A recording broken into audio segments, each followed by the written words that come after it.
શ્રી ગણેશાય નમઃ. મિત્રો, આપ જોઈ રહ્યા છો યુટ્યુબ આપણી ચેનલ આવો સત્સંગમાં આપ સૌનું સ્વાગત છે. મિત્રો, આજે આ વિડીયોમાં આપણે સાંભળશું 12 બીજના ધણી બાબા રામદેવ પીરના બીજ વ્રતનો મહિમા. બીજનું વ્રત કેવી રીતે કરવું, શું ધ્યાનમાં રાખવું, કેવી રીતે પૂજન વિધિ કરવી એ વિશેની માહિતી આ વિડીયોમાં જાણવા મળશે. જો આપને આ વિડીયો પસંદ આવે તો લાઇક કરજો, શેર કરજો અને આપ આ ચેનલ પહેલી વખત જોઈ રહ્યા છો તો સબસ્ક્રાઈબ કરી લેજો, જેથી આવનાર નવા વિડીયોની માહિતી આપ સુધી તુરંત પહોંચી શકે. ધન્યવાદ. ભાદુડારી બીજ રો જદ ચંદો કરે પ્રકાશ, રામદેવ બણ આવસુ રાખી જે વિશ્વાસ. બોલો રામા પીરની છે, હિંડવા પીરની છે. મિત્રો, આપણા દેશમાં ખાસ કરીને તીજ, ત્યોહાર, વ્રત, ઉપવાસનું પ્રાચીન કાળથી ઘણું મહત્ત્વ રહ્યું છે. આપણી સંસ્કૃતિ જ એવું કહે છે કે વ્રત ઉપવાસ કરીને ભક્તો મનુષ્ય પોતાનું કલ્યાણ કરી શકે છે. ધાર્મિક આસ્થા છે વ્રત ઉપવાસમાં. અને વૈજ્ઞાનિક દૃષ્ટિકોણથી જોઈએ તો સ્વાસ્થ્ય પણ સારું રહે છે વ્રત ઉપવાસ કરવાથી. શરીરમાં લાભ પ્રદાન થાય છે, કારણ કે શરીરને પણ થોડી શાંતિની આવશ્યકતા રહેતી હોય એટલા માટે પણ મનુષ્ય વ્રત ઉપવાસ કરે છે. આ વિચારને ધ્યાનમાં લઈને બાબા રામદેવ પીરના અનુયાયીઓએ 2 વ્રત રાખવાનો સંદેશો આપ્યો છે. પ્રત્યેક માહની શુક્લ પક્ષની બીજ અને એકાદશીનું વ્રત, જે બાબા રામદેવ પીરની કૃપા પ્રાપ્ત કરવા માટે આ બંને વ્રત કરે છે તેને ઉત્તમ ફળની પ્રાપ્તિ થાય છે. વૈજ્ઞાનિક દૃષ્ટિકોણથી જોવામાં આવે તો પણ બાબા રામદેવ પીરના ભક્તોએ આ 2 વ્રત ઉપર વિશ્વાસ રાખ્યો છે, શ્રદ્ધા રાખી છે. જે ભક્તો આ 2 વ્રત કરે છે તેના શરીરના રોગ મટે છે અને પાપો પણ નષ્ટ થાય છે એવું વિધાન કહ્યું છે. બીજના દિવસથી ચંદ્રમાના જે દર્શન થાય છે, જે દર્શનથી ચંદ્રમાનો આકાર પછી વધતો જાય છે, માટે બીજનું ઘણું મહત્ત્વ છે. કારણ કે ચંદ્રમા તે અમૃતના પ્રતીક છે, અમૃત ધરતી ઉપર વરસાવે છે. અને બીજનો જે ચંદ્ર છે તે મહાદેવે પણ પોતાના મસ્તક ઉપર ધારણ કરેલો છે. આપણે સૌ મહાદેવના મસ્તક ઉપર જે ચંદ્રમાના દર્શન કરીએ છીએ તે બીજનો ચંદ્રમા જ છે. માટે પણ ભગવાન મહાદેવની કૃપા પ્રાપ્ત કરવા માટે પણ અને ચંદ્રમા સંબંધી જે લાભ જીવનમાં મળે છે. ચંદ્રમા એટલે માતાનો કારક, ચંદ્રમા એટલે મનનો કારક. અને મનને દ્રઢ કરવું હોય, માતાનું સુખ પ્રાપ્ત કરવું હોય, પ્રકૃતિ દેવીની કૃપા પ્રાપ્ત કરવી હોય અને આરોગ્ય પ્રાપ્ત કરવું હોય, કારણ કે ચંદ્રમા એ અમૃતના પણ પ્રતીક છે. એટલા માટે પણ બીજનું વ્રત કરાય છે. બીજના દર્શન કરીને સૌભાગ્યની પ્રાપ્તિ થાય છે. અને ચંદ્રમાની જે બીજ છે તેનું એક ઉદાહરણ એ પણ છે કે જેમ વટવૃક્ષમાં બીજ રોપણ થાય છે અને એ નાનકડું બીજ જે હોય છે, જેને આપણે ટેટું કહીએ છીએ, તેમાંથી જ મોટું વૃક્ષ, જટા અને પત્ર, ફળ સહિત વૃક્ષ ઉગે છે. એવી જ રીતે આ જે ચંદ્રમાની બીજ છે, જે બીજની તિથિ છે, સુદ પક્ષની જે બીજની તિથિ છે, તે જીવનમાં આશા ઉત્પન્ન કરે છે. જે ભક્તો બીજના દર્શન કરે છે, બીજનું વ્રત કરે છે, તે આશાવાદી બને છે. અને બીજના વ્રતનું વિધાન જોઈએ તો ચંદ્રમાની જેમ જે ભક્તો બીજનું વ્રત કરે છે, બીજના દર્શન કરે છે, તેની ઉત્તરોત્તર જીવનમાં પ્રગતિ થતી રહે છે એવું પણ કહી શકાય. જેમ ચંદ્રમા નિત્ય સુદ પક્ષની બીજથી ત્રીજ, ચોથ, પાંચમ અને પૂર્ણિમામાં પૂર્ણ ચંદ્રમા ખીલે છે, 16 કલાએ ચંદ્રમા ખીલે છે, એમ મનુષ્યનું જીવન પણ 16 કળાએ ખીલી ઉઠે છે એવું કહેવાય છે. અને વ્યક્તિત્વનો વિકાસ થાય છે. આ માટે બીજના વ્રતને મહત્ત્વ આપવામાં આવ્યું છે. જે ભક્તો બીજનું વ્રત કરવા માંગતા હોય તેઓ પ્રાતઃકાળે વહેલા ઉઠીને સ્નાન આદિથી પરવારીને સ્વચ્છ વસ્ત્ર ધારણ કરે અને ત્યારબાદ બીજની રાત્રિ સમય દરમિયાન, એટલે કે બીજનો આખો દિવસ અને રાત્રિ સમય દરમિયાન બ્રહ્મચર્યનું પાલન અવશ્ય કરે. તત્પશ્ચાત ઘરમાં બાબાની પૂજા સ્થળ ઉપર પગલિયા યા પ્રતિમાની પ્રતિષ્ઠા અથવા કોઈ પણ મૂર્તિ હોય, ફોટો હોય તેને સ્થાપિત કરીને કાચા દૂધ અને જલથી, જો બાબાની મૂર્તિ હોય તો તેનો અભિષેક કરાય છે. અને જો ફોટો હોય તો સાફ વસ્ત્રથી સાફ કરીને બાબાની સામે ધૂપ દીપ નૈવેદ્ય આદિથી પૂજન કરાય છે અને બાબાનું આખો દિવસ સ્મરણ કરાય છે, મંત્ર જાપ કરાય છે. આ વાતનું ખાસ ધ્યાન રાખવું જોઈએ કે આખો દિવસ અન્ન ગ્રહણ કરવાનું હોતું નથી, એટલે કે ઉપવાસ કરવાનો હોય છે. ચા દૂધ ફલાહાર લઈ શકાય છે. આ વ્રત અન્ય વ્રતની જેમ જ છે, જેમ આપણે એકાદશી વ્રત કરીએ છીએ કે બીજા કોઈ વ્રત, એટલે કે વ્રતમાં જે નિયમ હોય છે તે જ નિયમ પ્રમાણે રહેવાનું હોય છે. બીજનું વ્રત સૂર્યાસ્ત બાદ ચંદ્ર દર્શન બાદ ખોલી શકાય છે, એટલે કે ચંદ્રમાના બીજના દર્શન થાય પછી એક ટાઈમ ભોજન લેવું હોય તો લઈ શકાય છે, પરંતુ આખો દિવસ ફલાહાર અથવા ઉપવાસ કરવાનો રહેશે. અને જ્યારે વાદળોને કારણે ચંદ્રમાના દર્શન થાય નહીં એવું પણ બને, ત્યારે બાબાની જ્યોતિના દર્શન, એટલે કે આપણે જે રામદેવ પીરના ફોટો કે મૂર્તિની સામે દીવો પ્રગટાવેલો રાખીએ છીએ તે આખો દિવસ અખંડ જ્યોતિ રહે એ રીતે રાખવાનો છે. તેના દર્શન કરી લેવા જોઈએ. આમ કરવાથી પણ બીજના દર્શન બરાબર પુણ્ય પ્રાપ્ત થાય છે. વ્રત છોડતા પહેલાં, એટલે કે રાત્રે જ્યારે બીજના દર્શન થઈ જાય અથવા ન પણ થાય તો આપણે જ્યોતિના દર્શન કરી લઈએ.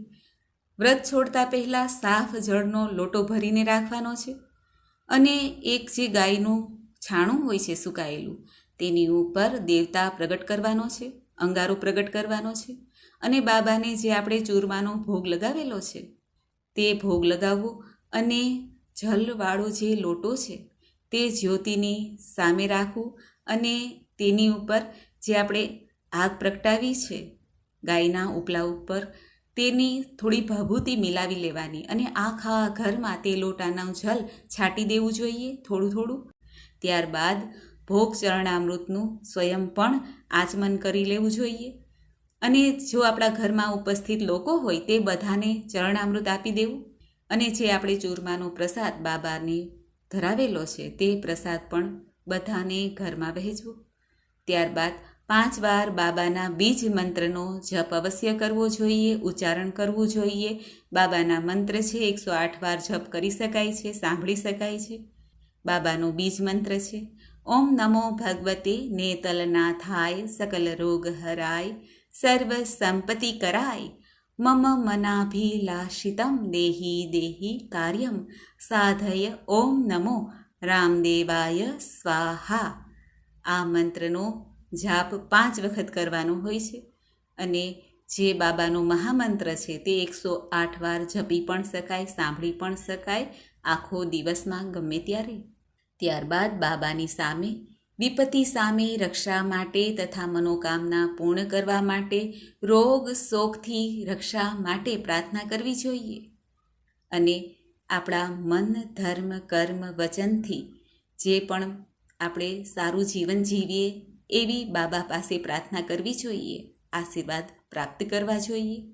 આમ સરળ અને સાદી વિધિ છે આ બીજના વ્રતની. આ વ્રત કરવાથી બાબા રામદેવ પીર 12 બીજના ધણી રામા પીરની કૃપા પ્રાપ્ત થાય છે.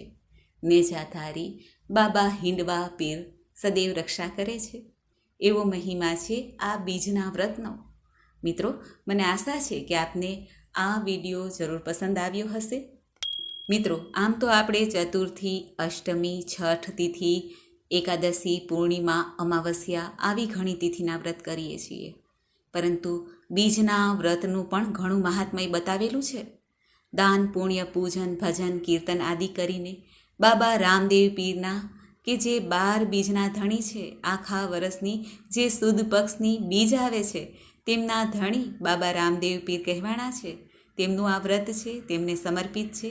આ વ્રતના દેવતા રામા પીર છે. દ્વિતીયા તિથિનું વિશેષ મહત્ત્વ એટલા માટે પણ છે કે જેમ ચંદ્ર દર્શન કરવાથી સર્વ રીતે રોગ કષ્ટનું શમન થાય છે, આરોગ્યની પ્રાપ્તિ થાય છે, એવી જ રીતે બીજના દર્શન કરવાથી મહામારી ભય પણ શાંત થાય છે. પહેલાંના જમાનામાં બીજના દર્શન કરીને મોસમ, સુખ શાંતિ કેવું રહેશે એ રીતે અનુમાન કરવામાં આવતું હતું. તેટલી મહત્તા હતી અને એમાંય ખાસ કરીને ચૈત્ર, વૈશાખ, ભાદ્રપદ, માઘ આદિ જે મહિના છે તેની બીજનું તો ઘણું મહત્ત્વ છે. કહેવાય છે કે ચંદ્રાવલી બીજ એટલે કે જેને દૂજ વ્રત પણ કહેવાય છે, બીજ વ્રત કહેવાય છે, તે પુરુષો માટે પણ મહત્ત્વપૂર્ણ માનવામાં આવે છે. આ વ્રત કરવાથી સર્વ રીતે મનુષ્ય પોતાનું તન મન ધનથી કલ્યાણ કરી શકે છે. આમ તો ચંદ્રમાના દર્શન હર કોઈ કરી શકે છે. દરેકના ધર્મમાં અલગ અલગ આ ચંદ્રમાનો મહિમા બતાવેલો છે, જણાવેલો છે. પરંતુ હિન્દુ ધર્મ પ્રમાણે જોઈએ તો શુક્લ પક્ષનો જે ચંદ્રમા છે તે વિશેષ મહત્વકારી છે. અને કહેવાય છે કે બીજના ચંદ્રમાનું દર્શન કરવાથી, વ્રત કરવાથી, ચોખા ચૂરમા આદિનું ભોજન કરવાથી, ચંદ્ર દર્શન કરીને બાબા રામદેવ પીરનું સ્મરણ કરવા માત્રથી જ સર્વે શોક સંકટ કષ્ટ મટે છે, દુઃખ દારિદ્રતા મટે છે. અને ખાસ કરીને ભાદરવા માસની સુદ પક્ષની બીજના દિવસે તો બાબા રામદેવ પીરનો જન્મ થયો હતો, માટે આ બીજ તો ઉત્તમમાં ઉત્તમ છે વ્રત, ઉપવાસ અને ફળ પ્રાપ્ત કરવા માટે. કહેવાય છે કે પાંડવો પણ આ બીજનું વ્રત કરતા હતા.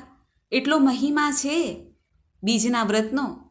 કહેવાય છે કે બીજના દિવસે અલખની આરાધના કરવી જોઈએ. સકલ કલામાં મોટો બ્રહ્મ છે અને બ્રહ્મની આરાધના કરવાથી એ 12 માસનું ફળ પ્રાપ્ત થાય છે. આખું વરસ શુભ જાય છે. બીજના દિવસે રાત્રિના સમયે ઘરના ચારેય ખૂણામાં એટલે કે ચારેય દિશામાં દીપક પ્રગટાવવો જોઈએ અને અલખ ધણીની આરાધના કરવી જોઈએ. 12 બીજના ધણીની આરાધના, મંત્ર જાપ, ધૂન ગાવા જોઈએ. આમ કરવાથી ઘરમાં સકારાત્મક પ્રભાવ ઉત્પન્ન થાય છે અને તંત્ર મંત્ર બાધા આદિથી પણ રક્ષા પ્રાપ્ત થાય છે. દુખિયાના બેલી રામદેવ પીર એટલે 12 બીજના ધણી, શ્રી કૃષ્ણ ભગવાનના અવતાર. નારાયણની કૃપા પ્રાપ્ત કરવા માટે પણ બીજનું વ્રત કરવાનું વિધાન છે. ભગવાન શ્રી કૃષ્ણ ચંદ્રની કૃપા પ્રાપ્ત થાય છે, કારણ કે ચંદ્રકુળમાં ભગવાન શ્રી કૃષ્ણએ જન્મ લીધો છે. માટે પણ ચંદ્રમાનું ઘણું મહત્ત્વ છે. જેમ આપણે પૂર્ણિમાનું વ્રત કરીએ છીએ તેમ બીજના વ્રતનું પણ ઘણું મહિમા છે, મહાત્મય છે. વરસમાં 12 માસ હોય છે અને 12 મહિનાની જે સુદ પક્ષની બીજ છે તેને પણ અલગ અલગ નામથી સંબોધન કરેલું છે. તેનો પણ અલગ અલગ મહિમા છે. જેમ કે કારતક સુદ બીજને કર્મ બીજ કહેવાય છે, માગસર સુદ બીજને વચન બીજ કહેવાય છે, પોષ સુદ બીજને બુંદ બીજ કહેવાય છે, મહાસુદ બીજને વાસના બીજ કહેવાય છે, ફાગણ સુદ બીજને ઉત્પત્તિ બીજ કહેવાય છે, ચૈત્ર સુદ બીજને કોરમ બીજ કહેવાય છે, વૈશાખ સુદ બીજને ઓમકાર બીજ કહેવાય છે અને જેઠ સુદ બીજને નાદ બીજ કહેવાય છે, અષાઢ સુદ બીજને પ્રેમ બીજ કહેવાય છે, શ્રાવણ સુદ બીજને અલીલ બીજ કહેવાય છે, ભાદરવા સુદ બીજને રજ બીજ કહેવાય છે, આસો સુદ બીજને ઓમકાર બીજ કહેવાય છે. આમ 12 માસની જે સુદ પક્ષની બીજ છે તેનો અલગ અલગ મહિમા અને ફલ પણ કહેવાનું છે. જેમ કે કારતક માસથી આસો માસ સુધીની દરેક બીજને અલગ અલગ સ્વરૂપ પણ આપવામાં આવ્યું છે. જ્ઞાન સ્વરૂપ, સગુણ સ્વરૂપ, નાદ સ્વરૂપ, બીજક સ્વરૂપ, નિર્ગુણ સ્વરૂપ, જ્યોતિ સ્વરૂપ, ધ્યાન સ્વરૂપ, અગમ સ્વરૂપ, હરિ સ્વરૂપ, નિગમ સ્વરૂપ અને ગહન સ્વરૂપ અને ભક્તિ સ્વરૂપ. આમ દરેક બીજનું અલગ અલગ સ્વરૂપ અને મહિમા કહેવાનો છે. અને આ 12 બીજમાં જે આપણે જ્યોતિ પ્રગટાવીએ છીએ બાબા માટે, તેમાં પણ 12 સ્વરૂપ કહેવાના છે. પહેલું છે અમર જ્યોત, બીજું છે અલખ જ્યોત, ત્રીજી છે અખંડ જ્યોત, ચોથી છે અગમ જ્યોત, પાંચમી છે દીપ જ્યોત, છઠ્ઠી છે જ્ઞાન જ્યોત, સાતમી છે નિગમ જ્યોત, આઠમી છે સગુણ જ્યોત, નવમી છે નિર્ગુણ જ્યોત અને 10મી છે ગહન જ્યોત, 11મી પ્રકાશ જ્યોત અને 12મી છે સલીલ જ્યોત. આમ રામદેવ પીર, રામા પીર, હિંડવા પીરને 12 બીજના ધણીની ઉપાધિ મળી છે, એટલે કે 12 બીજના ધણી તરીકે ઓળખાય છે.